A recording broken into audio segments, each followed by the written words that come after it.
Assalamualaikum warahmatullahi wabarakatuh. Selamat pagi, siang, sore, malam untuk Mas B dan teman-teman yang menonton video ini. Perkenalkan saya Dini Tiasma Resti dengan NIM G02303 dari kelompok A8. Di sini saya akan menjelaskan mengenai genita urut politika terkait laprak anatomi blok 2.1.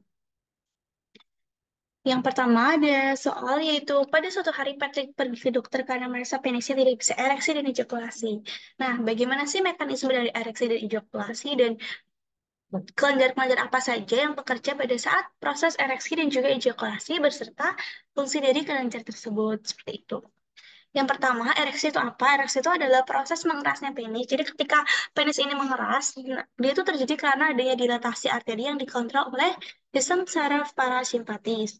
Nah, jika ejakulasi, dia itu adalah refleks kontraksi peristaltik dari vas deferens dan vesika seminalis yang mengeluarkan sekitar 3 mili atau ratio itu 2 sampai 5 mili semen yang mengandung sekitar 200 juta spermatozoa ke dalam saluran genitalia wanita selama hubungan seksual.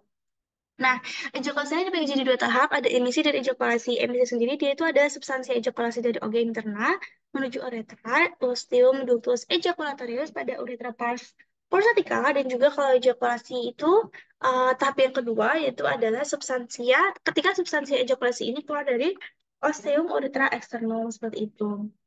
Nah, stimulus ini tuh bisa dari apa aja sih yang merangsang adanya ereksi dan juga ejakulasi? Itu ada dari penglihatan, pemikiran, sentuh, dan juga sentuhan. Bisa juga kayak apa yang kita tonton, lalu sentuhan pada area genitalia, lalu ada pemikiran-pemikiran atau membayangkan sesuatu seperti itu. Selanjutnya ada mekanisme dari ereksi sendiri. Dia itu yang pertama, ketika reseptor aferen, dia itu ada rangsangan nih. Dia dari indera dan juga impuls pada gland penis.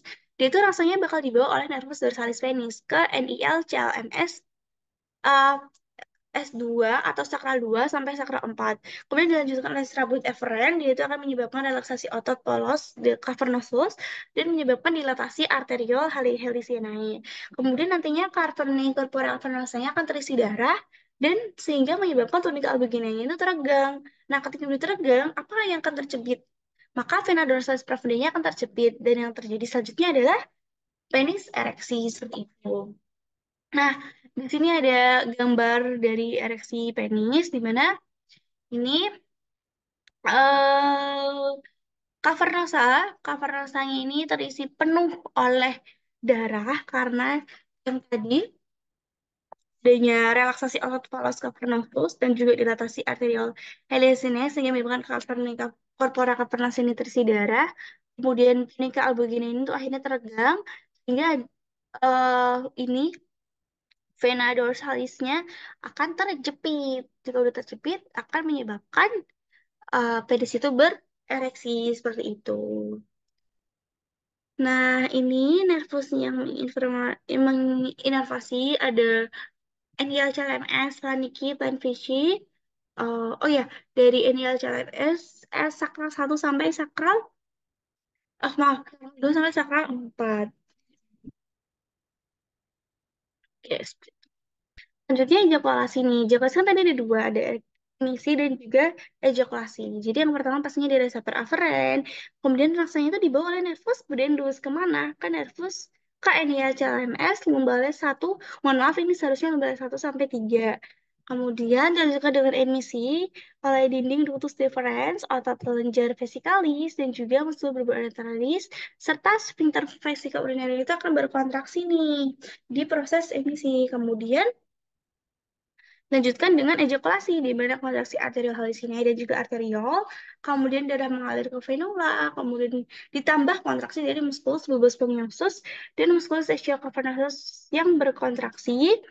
Kemudian ada dorongan mekanis sehingga semen itu keluar dari ostium uretra externum. Nah, inilah gambar-gambar dari ejakulasi seperti itu. Selanjutnya, di sini adalah kelenjar yang bekerja pada apa? Pada mekanisme ereksi dan juga ejakulasi. Jadi ada tiga. ada vesicula seminalis, ada glandula prosta, dan juga ada glandula bulbourethralis. Nah, ini tuh gambar yang di sini nih secara histologi ya. Ini ada vesicula seminalis secara histologi, glandula prosta, dan juga glandula bulbourethralis. Nah, yang pertama ini vesicula seminalis itu secara histologi ini dia memiliki lapisan-lapisan nih. Ada tunika mukosa, muscularis, dan juga adventitia. Nah, tunika mukosa ini berbentuk lumen yang dia tuh berkelok-kelok, epitelnya bervariasi, biasanya pseudokompleks kolumner atau kuboid. Lalu lamina propria ini berisi jaringan pengikat dan serabut elastis. Nah, ini jadi histologinya pada tunika mukosanya. Ini tunika mukosanya. Terus di tunika muscularisnya dia tuh laksana atlet polos dan sirkuler dalam dan juga yang longitudinal itu yang luar.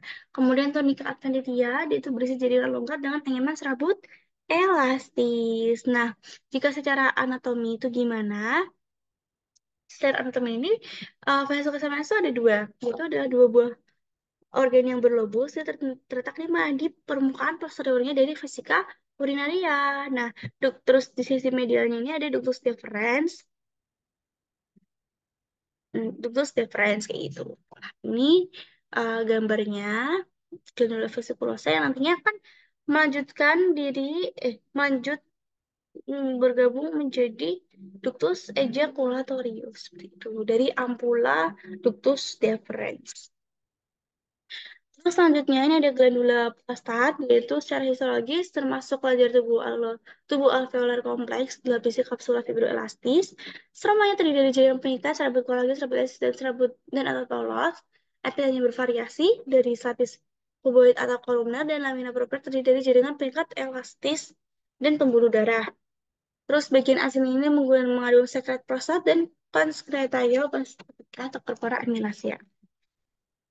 Jika secara anatomis, dia itu terletak di antara kolom vesicae dan diafragma urogenital. Kemudian dia itu difiksasi, ada yang fiksasinya itu ada ligamentum puboprostaticum. Kemudian muara pada uretra pars prostatica ini melalui ductus prostaticus. Itu ada 5 lobus jika glandula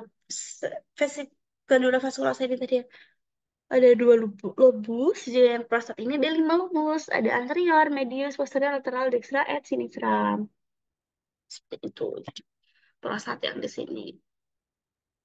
Terus selanjutnya ada glandula bulbourethralis, itu termasuk kelenjar tubuh alveolar kompleks dibagi menjadi pars secretory dan juga ductus excretorius seperti itu.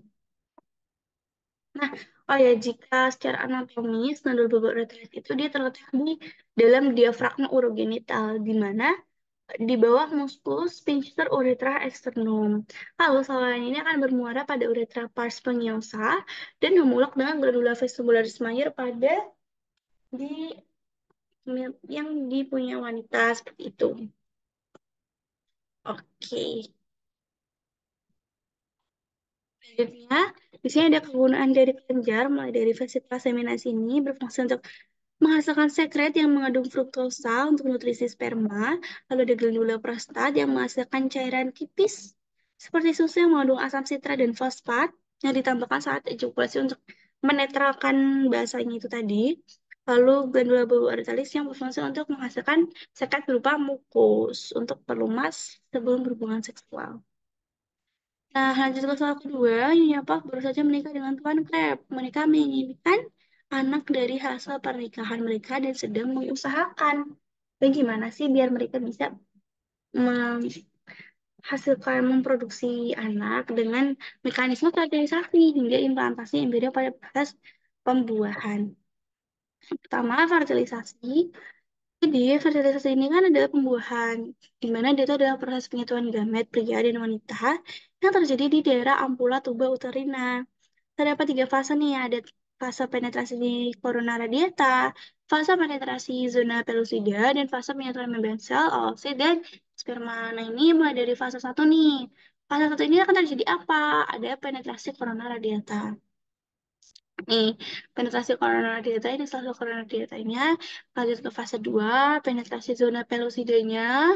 Ini ditembus zona parasodanya. Terus fase ketiga, di mana ada penyatuan membran sel oosit dan sperma nih. Jadi dia udah berhasil mulai masuk nih di sini. Nah, struktur spermanya ini ada akrosom di bagian depan, ada nukleus sperma, terus ada membran plasmanya di sini. Oke, oke, lanjut. Nah, fertilisasi ini adalah hasil dari fertilisasi. Ini gimana ya? Ngulanginnya. Oke, hasil dari fertilisasi dia itu menghasilkan beberapa hasil utama di mana itu ada yang pertama pengembalian jumlah diploid kromosom, penentuan jenis kelamin individu baru dan juga inisiasi pembelahan seperti itu.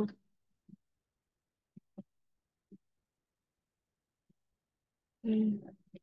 Ini ada kurang radiata, zona pelufida, terus ada ruang perivitellina, terus ada pronukleus di pria, sentrosom, terus ini nanti akan jadi pembelahan.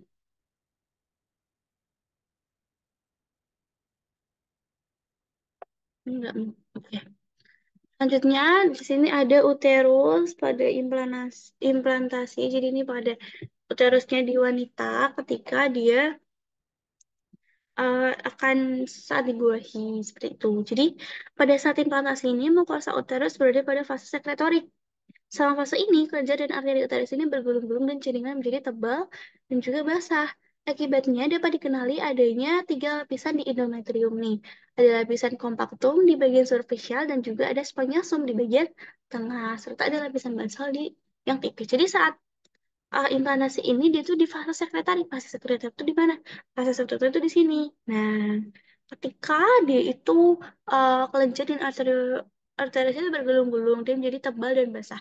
Kenapa dia harus tebal? Jadi jika dia itu tebal, sehingga ketika dia itu eh, menghas eh, sudah dibuahi oleh sperma, dia itu siap untuk tempat perkembangbiakannya dari janin, sehingga dia harus tebal sehingga terjadi pada saat fase sekretorik yang dipengaruhi oleh hormon progesteron.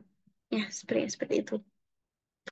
Nah, di sini juga akibatnya adanya tiga lapisan di endometrium karena dia tebal itu tadi kan ada lapisan kompaktum di superficialnya, lalu ada spongiosum di tengah dan juga lapisan basal di yang tipis.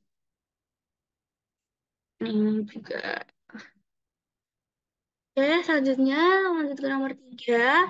Mencoba berobat ke dokter saya mengalami masalah saat buang air kecil atau PAK.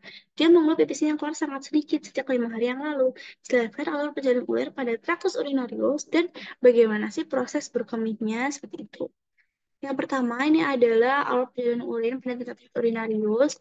Alur perjalanannya pada pria dan wanita itu berbeda karena organ-organ yang dimiliki pria dan wanita di genitalianya atau di uropoetekanya itu juga berbeda seperti itu. Nah, jika pada pria dia itu kan yang pertama ada pembentukan urin di ginjal, kemudian akan disalurkan ke ureter nih. Habis ada ureter yang menghubung antara ginjal dan juga VU tadi, sehingga akan mengajukan ke vesika urinaria, baru ke uretra. Nah, pada pria ini nanti ureternya bakal dibagi jadi tiga, ada pars prostatica, membranaceae, dan juga cavernal, spongiosa seperti itu. Lalu pada wanita, dia itu yang pertama ada pembentukan urin di ginjal, lanjut ke ureter, vesika urinaria, dan juga ada uretra. Nah, bedanya jika di wanita ini tidak dibedakan pars-parsnya di uretranya karena dia itu lebih rawan, lebih kecil, lebih pendek tentunya, dan lebih rawan terkena ruptur seperti itu. Nah, jika pada pria ini ada bagian pars-parsnya. Nah, ini kan alur perjalanan urin pada traktus urinarius. Kemudian bagaimana proses berkemihnya?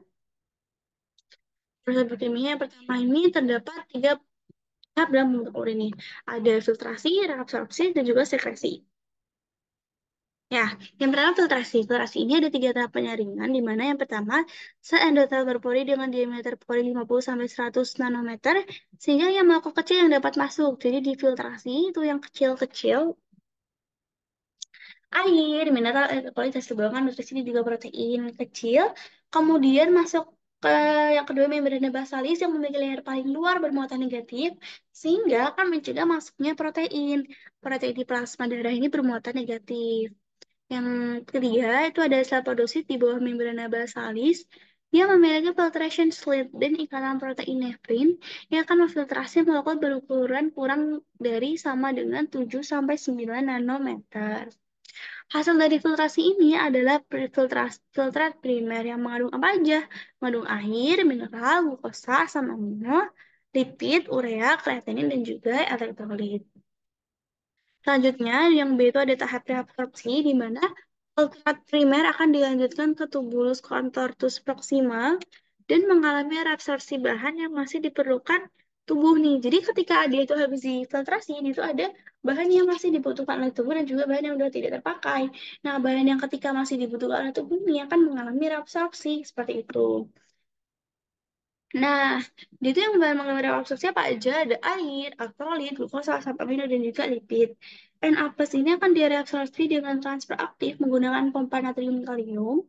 Glukosa, air, dan asam amino akan secara pasif mengikuti Na plus keluar dari pembuluh darah. Kemudian filtrat yang sudah direabsorpsi jadi filtrat sekunder yang akan terus mengalami reabsorpsi di Ansahele descending akan Ansahele yang nantinya akan terjadi di Ansahele descending yang akan mereabsorpsi air. Sedangkan misalnya ascending atau yang naik akan mereabsorpsi NaCl. Sehingga pada descending filtrate akan lebih pekat dibandingkan di ascending. Karena di descending itu tadi adanya reabsorpsi dari H2O kayak gitu. Terus reabsorpsi itu terus berlangsung sampai ke tubuh sklerotus distal. Nah, setelah reabsorpsi ada juga yang sekresi nih. Nah, sekresi ini terjadi di tubuh sklerotus distal yang akan mengekskresikan eh, substrat-substrat yang sudah tidak diperlukan oleh tubuh itu ada NH3, ion H, ion K, dan juga kreatinin. Nah, filtrase kuning ini akan mengalami penambahan molekul-molekul yang sudah tidak diperlukan tubuh tadi menjadi urin sesungguhnya, yang kemudian akan disalurkan ke ductus colligentes yang akan mengatur jumlah air yang diabsorpsi atau diekspresikan ke satu tubuh lalu baru ke keluar dari tubuh seperti itu. Seperti itulah proses pembentukan urin. Baik, sekian yang dapat saya sampaikan.